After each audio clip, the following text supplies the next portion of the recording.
but I think both the legislature in the 9th Assembly and the executive are in the mood to change the way things were. And I believe that Nigerians will continue to support all of us here for doing what we are doing, and of course show understanding like they have always done, and continue to also suggest ways that we can achieve better outcomes. Finally, on a very general note, let me thank my distinguished colleagues. Since we took our oath of office here on the 11th of June, it has been work, work, work, work. And it has been unity, focus, and understanding between and amongst us individually, and of course, even as political party adherents. I believe that we have done so well in the last 6 months. I had a press engagement last week, and I tried to inform Nigerians what we have been able to do in the last 6 months.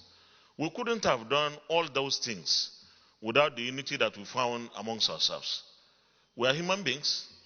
We will have our own weaknesses, but we have shown and demonstrated clearly that we can accommodate each other, we can accommodate ourselves with whatever inadequacies we may find in or among ourselves. But one thing stands out clear, that this 9th Senate is prepared to change Nigeria for the better. For passing the budget 2020 before the end of December, and for the President to sign the budget 2020 before the end of December, and for the budget 2020 to start taking effect from 1st January, definitely the Nigerian economy will see significant changes, because the inflow or the disbursements of funds by government will be an injection of some resources into the economy. That was something that was not available previously.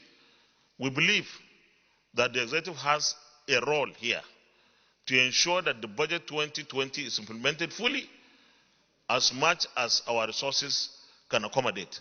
But we also have a responsibility to ensure that we continue to talk, evaluate the revenues or revenue generating agencies, ensure that the revenues come in, and every available provision in the budget should be treated equally, because this document is a law. And oversight, yes, it is probably the most important thing that we have to do to ensure the budget 2020 is implemented for the benefit of Nigerians. So we will take a special way of dealing with oversight.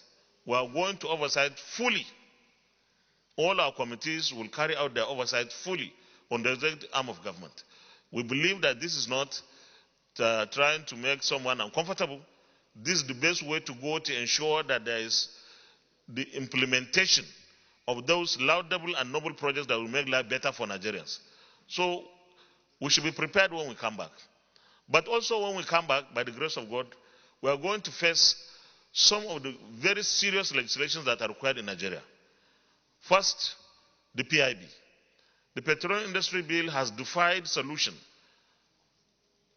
Since 2007, when the executive brought in the Petroleum Industry Bill, and it couldn't pass. In 2011, the executive brought it again, it couldn't pass. In 2015, the legislature took it up in a solo fashion, it couldn't pass. Now, we have to act differently. The executive and the legislature will work very closely on this and come up with a legislation on the PIB that will be in the interest of Nigeria, but also protect the investments that are here and even encourage more investment to come in. So we are going to deal with that. We are also going to look into the issue of constitution amendment. There are so many issues that today require the attention of the legislature, the National Assembly, particularly in the amendment of the constitution to make governance better. But we also have to do a lot on the electoral reform. Every election gives us an opportunity to see the strengths and weaknesses of our laws, the electoral laws. There are so many lessons that we have learned from the general elections of 2019, but also the standalone elections in Kogi, Bielsa, and other places. So this is also going to engage, we are going to engage in that, and I believe that we have learned a lot of lessons from the previous exercises. It is also of interest that Nigerians who feel strongly about any issue should come to the National Assembly instead of staying somewhere to complain. Because the National Assembly is here and is available for people to come with their bills. And of course, if they have suggestions or ideas on how to make the electoral process better and sanitized. Finally, I want to once again, on behalf of the leadership of the Senate, thank all our distinguished colleagues here for giving us the kind of support that was needed. Nothing could have been achieved here without the support of distinguished senators. Nothing. No matter how lofty an idea is, until everybody willingly buys in. And we have gotten a buy-in of all of our colleagues, and we are doing this for the benefit of our country. Thank you very much.